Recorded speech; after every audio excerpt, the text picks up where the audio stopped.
views and opinions expressed in this program are those of the participants and do not necessarily reflect the views of BronxNet or the program underwriters.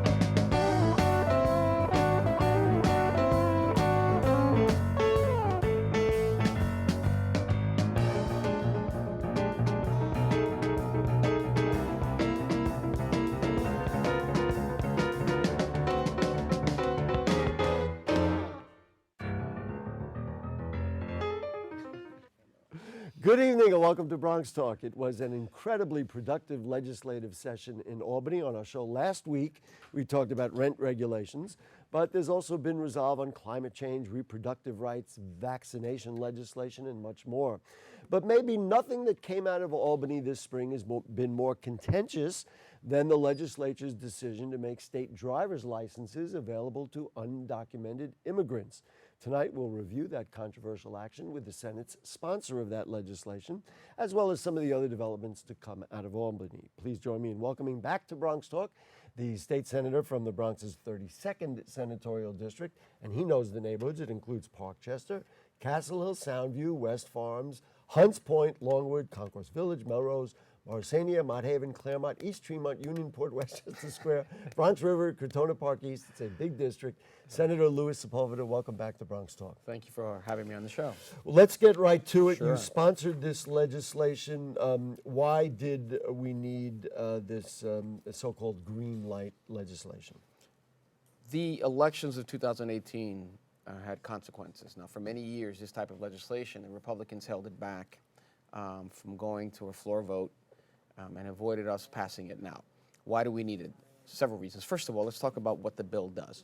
The bill makes our roads a lot safer.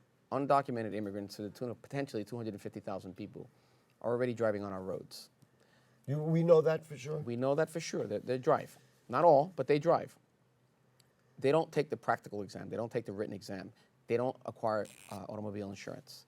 Now, they can obtain all of these with the correct proof of identity. This will make our roads safer. This will make our insurance rates drop. This will make our pedestrians safer because they're receiving the kind of training, for lack of a better word, that we all get when we obtain a driver's license. It would also generate revenue. They predict anywhere between $50 and $60 million a year in an era where we're going to have shortfalls in our budget. Well, how would it generate revenue? Well, application fees when people apply for the licenses, all the fees that come with that. You're anticipating about 250,000 people that potentially can get these licenses. So it's going to generate revenue. It's also going to allow these undocumented immigrants, especially in those northern areas of the state where there's so much resistance to it, it's going to allow these individuals to then integrate themselves into the local economy. They can go shopping where before they wouldn't go because they're so fearful. So in terms of the economy, in terms of safety, this is an absolute no-brainer. What it doesn't do, it doesn't give people the right to vote. It's not a backdoor way to obtain citizenship. And these are dog whistle arguments that the Republicans have used that are, I would say, even racially tinged. The day after the Assembly passed the bill, the first thing they did was they sent out a mailer with a picture of a driver's license. And in the center, you had an individual, a grainy picture of an individual with a hoodie on. So if that's not sort of like pulling the strings of the worst elements of society, I don't know what is. There are a number of things that you mentioned that we can go through. Let's just start with the philosophical kind of point of view. There is certainly a movement or a realization in this country that, you know what, we have many undocumented people that use many of our services. Right now, we want to cut back on them. We don't want to make it easier for them. Whether you agree or disagree with that, there certainly is that movement. Now we're saying to them, hey, you're here illegally, technically, yet we're going to offer you, the state's verification, a state identification, even though people could say they're illegal and they shouldn't be here to begin with. It's kind of reinforcing somebody who technically has done wrong. When people when undocumented immigrants come to this country, their motivation in other states. You know, there are 12 other states that have this, including Utah, which is no progressive bastion. It's a very Republican conservative state. They've had this bill. They've had this legislation for 16 years. No one comes here from other countries to say, I'm going to go there because I know I can get a license. They're here already and they're driving. Now let's talk about the realities. We have less people coming in through the borders than ever before. That we know. And part of the problem is with people that are here is that when George H. Bush changed legislation with immigrations, it took about 3 years for people to attempt to get citizenship during the process. Now, with his legislation, it takes well over 10 years. His meaning? George Bush, when he modified immigration Okay. policy. You know, today, Reagan would have been considered a progressive when it comes to immigration. He was much more accepting and welcoming of people. But the reality is that until we fix federal policy at the national level, we in the state have to protect against these cruel policies that President Trump and the federal government is driving down. Look, read today's New York Times. There was a whole story about Trump's concentration camps. You know, there was an argument before a court a couple of days ago that's made social media where a lawyer for the Trump administration is arguing that children sleeping on cold floors with these aluminum blankets, children that don't have toothpaste, receive very little medical care, young women aren't getting sanitary napkins, that this is not part of the agreement that was reached previously about safety conditions and sanitary conditions. I mean, this was mind-boggling. And I believe that in years to come, when we come back and review the history of this administration, when it comes not only to this humanity issues, but particularly to the way they've separated children and put them in cages, that this is going to be the same stain in our country as Karamatu was during World War II. Well, why is that relevant to the simple act of giving somebody a driver's license? And why Sure, not? good question. Why not take, attach the notion of you can get a driver's license if you can verify that you're on the path to citizenship, and say, well, all right, we're going to give you a driver's license, but in order to get it, you've got to be working towards citizenship. Well, your first question is the most poignant question. Why now? Well, let me tell you why. So many families have been separated from their children because they may have run a stoplight, a traffic light, and to see how these children are treated afterwards. I mean, the consequences of this policy is going to last a lifetime for these kids. So we in New York State, who believe that we should accept everyone, and remember that, you know, I hear people talking about my family were immigrants, but they came here legally. Well, immigration laws were much more permissive in the 30s and 40s. You know, when you hear people talk about this, we forget how the same way that these immigrants are described as vermin, as criminals, as rapists, all this jargon was used when Irish immigrants were coming in here, when Italian immigrants were coming in here. And, you know, during World War II, people resisted allowing people that were suffering of the Jewish faith into the concentration camps. The same rhetoric and disgusting policies that existed then, they're using today. And so that's why it's relevant. We don't want children who have no fault of being here. They're here because their parents brought them here through no fault of their own. We as a country, a leader of the world, a progressive leader of the world, a humane country, should not be engaging in this kind of policy. And because of the disgraceful federal policy that's coming from Washington, this state has to create a wall. And our wall is to protect against these disgusting policies from the federal administration. You had mentioned insurance costs. You say it'll drive them down. That's I think correct. not everybody agrees. How? Talk to me about I guess the process that would drive the costs down. Well, in those states where you have this type of law, you've seen a drop in insurance rates for everyone. So why is that? Well, first thing is, you know, insurance, the way it works is it's a pool of the entire state. You can spread out, you can indemnify or spread out the indemnity throughout the entire state. So if you have an accident and only 10 people are paying insurance, but you have that same accident and 20 people don't have insurance, then the cost to each individual policyholder decreases. They had a study done, Berkeley University had a study done about the impact of their green light type of bill, and demonstrated there were about 4,000 less uninsured motorist claims in that state. And you see that trajectory throughout all the states that have this type of legislation. It increases safety, there's no doubt about it. So you have less accidents. Now, if you have an accident where previously an undocumented immigrant may have not had automobile insurance, now they have it and they can cover loss to individuals.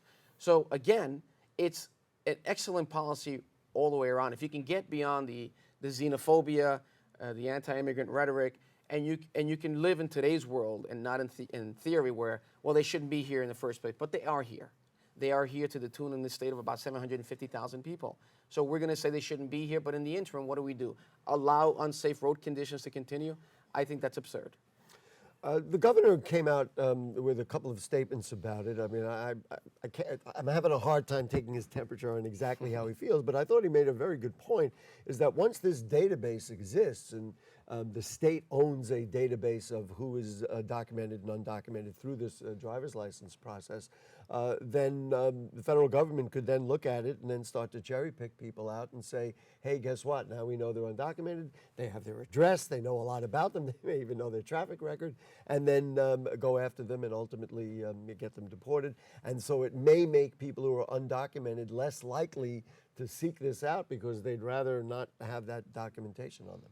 Well, I mean, I think it's interesting that the governor makes that claim a week before the day that we pass the legislation. You know, I don't understand sometimes the governor's thought process, but if he had this concern, it was never raised with me as the sponsor of the bill and someone who was working really hard to get this passed. Well, we have the governor aside, do you think it's well, we reality? have set up protections within the legislation that say that DMV cannot share any information about drivers to any agency that's involved in enforcing our immigration laws.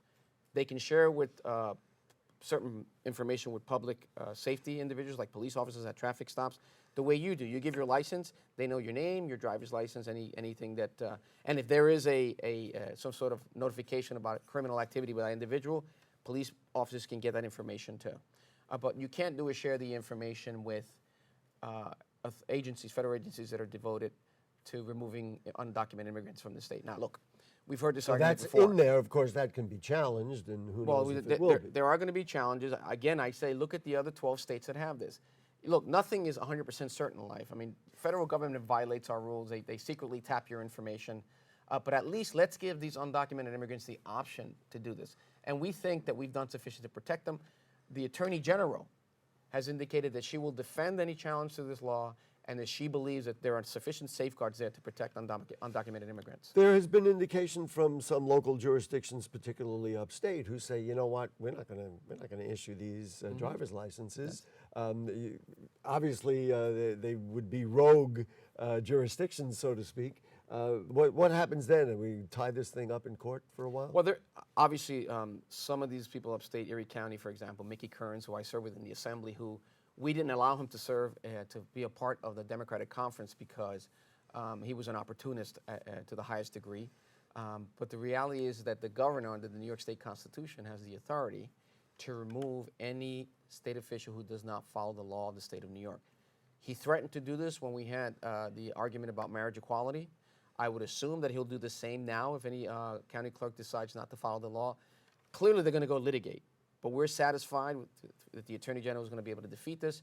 And we've talked with the ACLU and NICLU and all these, and they're chomping at the bits to go to court and defend this action because in other states, nothing has been overturned. No federal decision has overturned their type of green light bills when they've existed for many years. Here's a question that really is, I guess, somewhat related, and I really wasn't even aware of it. I actually had to do a transaction at the DMV, and it was made clear that if you are going to be traveling, you're going to need what they call now a real ID instead of a driver's license.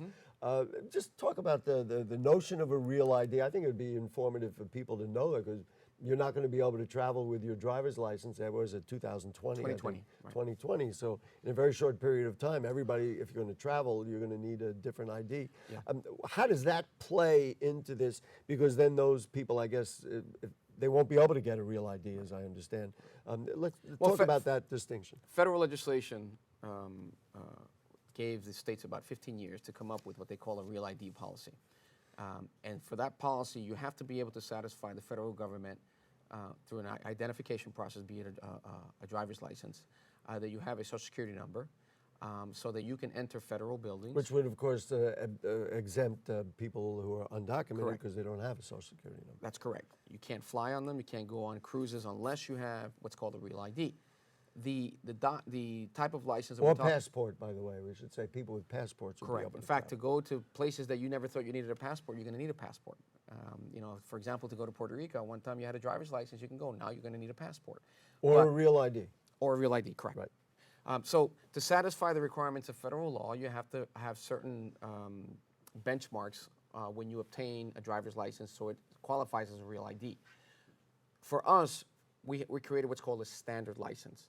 And this is a license that will apply mostly to undocumented immigrants. But Gary, remember something. People from foreign countries come here already and drive with their driver's license, and we have built-in ways to figure out whether the licenses are accurate or not. But people from foreign countries come here all the time and drive with their licenses. And the people that were part of the 9/11, the terrorists, had licenses for the state already.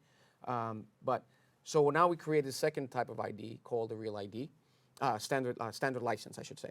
And what that is for people who cannot obtain a social security number, they'll sign an affidavit saying they can't obtain it. And their ID will indicate not for federal purposes. So that will shield the concern that undocumented immigrant terrorists, this dog whistle crap, will go into federal buildings and blow us up and do all these terrible things that they use as red meat for the conservative crowd. But that will protect, because now people will see the ID and they'll say that they cannot enter federal buildings, they cannot fly on planes, they cannot travel internationally to and fro from this country with these IDs, because it clearly says not for federal ID purposes. If somebody came to this country maybe as undocumented and then worked, and right now, as you mentioned, the process to become documented is a very difficult one, but they did it, should they feel cheated? Gee, we did all this stuff and I could have had a driver's license anyway. Absolutely not. I mean, again, people who came into this country before George W. Bush had about a 3.5 year period wait. Now it exceeds 10 years. And you see how you're looking at countries where you have poverty, you have people that fear for their lives, you have a lot of gang activity in some of these countries. And a lot of the reasons why these countries are suffering economically is because of policies that we as the United States practice with Central, South America, and supporting dictators like Somoza, created a destabilization in these areas. And so now we're paying the price for past U.S. policies in these countries. So we've helped create this level of poverty where people now are suffering and need to leave, and they come here because they want a better opportunity for their families and for their children. Again, look at European immigration. You didn't have a lot of these policies that prevented them from coming. The borders were much more open back then. And so to compare that policy, those years, to today's is absolutely ridiculous. The president talks about it all the time. This will be my last question on this, and then we have some other items to get to. President uses the phrase all the time, Democrats want open borders. Is what we're hearing from you an indication that you and maybe even some of your Democratic colleagues like the idea of open borders? Oh, absolutely not. We want secure borders. We're okay with that. People that sought asylum here are the people that are suffering the most. Now, they're going through the process written in the law. They're trying to use asylum in a way that federal law requires. But instead, we're creating more barriers for them to go into areas where you can seek asylum. We're creating more barriers for them to do it legally.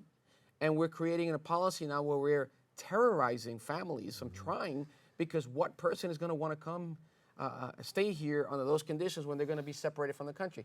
We shouldn't use terror as a way to deter people from doing certain things. And let me remind people, if you violate immigration policy, you're not violating criminal law. You're violating civil law. These are not criminals. And it's terrible that they say that. And they use MS-13, again, as a smokescreen and all the jargon that comes with that. But the reality is that the lowest sector of our society, the sector of our society that commits the lowest number of crimes are undocumented immigrants. They like to stay in the shadow. They want to shine a light on themselves. They commit crimes at a far greater, less pace than we as citizens do.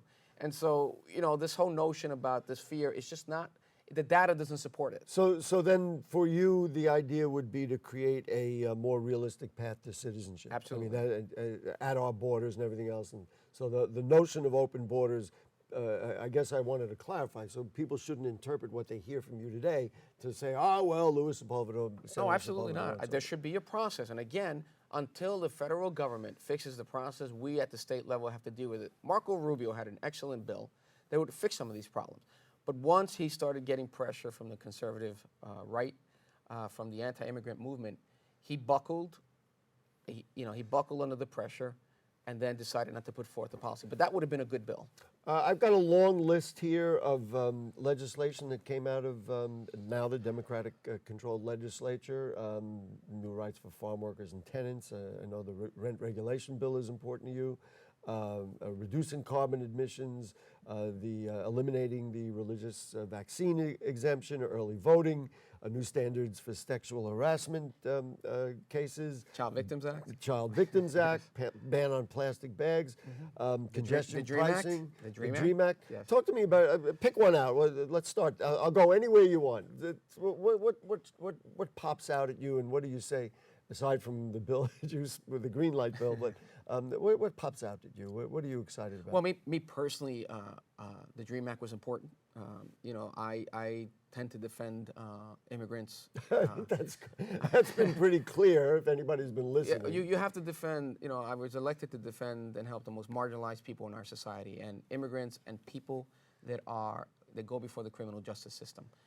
I'm very proud of our senator here in the Bronx, Jamal Bailey, because together we worked overtime to modify the criminal justice law. No bail for misdemeanors or nonviolent felonies. Discovery reform. A lot of times district attorneys would withhold evidence that could have helped a potential someone involved in the criminal justice process with decision making whether to a plea bargain or not. They wouldn't provide exculpatory evidence in a timely manner. So unless you had a high-priced lawyer. The problem in this country is that for years, the criminal justice system has been premised on the amount of wealth that you have or the zip code that you come, and not to engage in racial warfare, but the color of your skin. Generally speaking, people of color are poor. And so you had a system here that treated people differently than wealthy kids. I said recently, the most marijuana smoking I ever saw was at the university campus where I attended school. These kids... You can look up and see where that it was on Long Island Hofstra and University. Hofstra University. These kids that were smoking pot and doing all kinds of things, they were shielded. They didn't get into trouble. Yet kids the same age in our neighborhoods were getting arrested. And the scarlet letters impacted them for the rest of their lives. So I was very, very proud of that. I was also very proud of the Child Victims Act. Republicans are constantly saying that they are the party of law and order. Yet for years they shielded priests, members of the clergy, not just Catholic priests, but members of the clergy, people who ran things like the Boys Club or organizations that dealt with children. They were shielded from being sued or even prosecuted when they sexually molested our children. For years, the Republican Party stopped this. One of the first things we did was pass the Child Victims Act, which allow extended statute of limitations, so that the Catholic Church and other organizations that engage in this kind of disgraceful activity, and I am a Catholic, and I'm embarrassed to say that they allowed this to happen, but for years, they shielded the church against adults who were children were molested and have suffered so much that I'm very proud that we were able to pass that. The rent regulations bill came out, and soon after, the Times had an article that said, you know what? Obviously, tenants are very happy about it. There are many considerations in there that will make tenants happy, but maybe it will cause landlords to disinvest in their properties, and as a result, the sum total will be not a housing stock that improves, but a housing stock that disintegrates or gets worse. What's your thought on the fact that, well, landlords are going to say, you know what, I'm not going to invest in this kind of thing, the disinvestment? I'm on record saying that the reason why we needed rent regs was because there are a number of bad landlords that have soiled the reputations of good landlords. I know landlords that do very good work and care about the tenants and about the buildings, but their reputation is overshadowed by the reputation of bad landlords. Bad landlords who would intentionally allow their buildings to go into disrepair to then make a claim for an MCI. Which allow them to increase the rent in perpetuity. That has changed now. You get there's a way for the landlord to recover the cost of any repairs. It's just we extended the period, sort of like an amortization schedule, where the amount of rent that can increase, the amount of percentage that can increase the rent is smaller, and the period for them to recover is extended.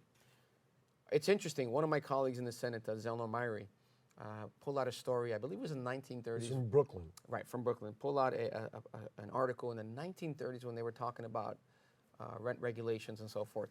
And it was the same argument that was made that it's going to disincentivize landlords from investing or fixing their buildings. And that hasn't happened. Look, where there's an opportunity for investment to make money, people are going to find a way to make money. And that's going to continue to happen. It's just we have to do things differently. Final question before we run out of time. You and many others are very happy about early voting and the fact that people will be able to vote early and loosening up of those regulations. But now there's a question of, well, you said we can vote early, but in many neighborhoods, many Bronx neighborhoods, places to vote are going to be, much fewer. Is there enough money to go create a kind of a new map for early voting? Well, look, again, that's part of the overall policy we're going to implement. We're going to work for the governor to put in monies for early voting. And so, again, when we passed the policy, don't think that we weren't thinking about the cost and how we can essentially implement the policy throughout the state. Those discussions started before the bill was introduced. Before we run out of time, you think it's still to come? I think it's still to come, absolutely. And just to wrap up the initial conversation, so the green light bill actually takes effect 6 months? 6 months from... Which would be, what, January 1, December 1? Something like that. You got to go from Monday. I think the governor signed Oh, it it's literally that day. I think the governor signed the bill that same night after... and then people will be able to apply for driver's licenses, go through the DMV like correct. anybody else. Yes, and we're going to start an education campaign to help people apply. And really in those areas where there's so much resistance, we want to show them the benefits, and hopefully we can change some minds. Senator, it's a pleasure to have you. Your openness, and you say what you think. We don't always get that, but you do, and we appreciate you being with us. Thank you so much. Senator Luis Sepúlveda, the 32nd Senatorial District in the Bronx. And if you have further questions or comments on anything you heard on tonight's show, I know a lot of people have a lot to say about this, or anything going on in the Bronx, you can send us an email at bronxtalk@bronxnet.org and send us a tweet at BronxTalk. Post them on our Facebook page. You want to get to the senator, you can send it to us, and we'll make sure there's a connection there. We thank our producer is Helen Greenberg, our directors William Guzman and Nick Marrero, and guess what's going to happen? We'll see you next week. Good night.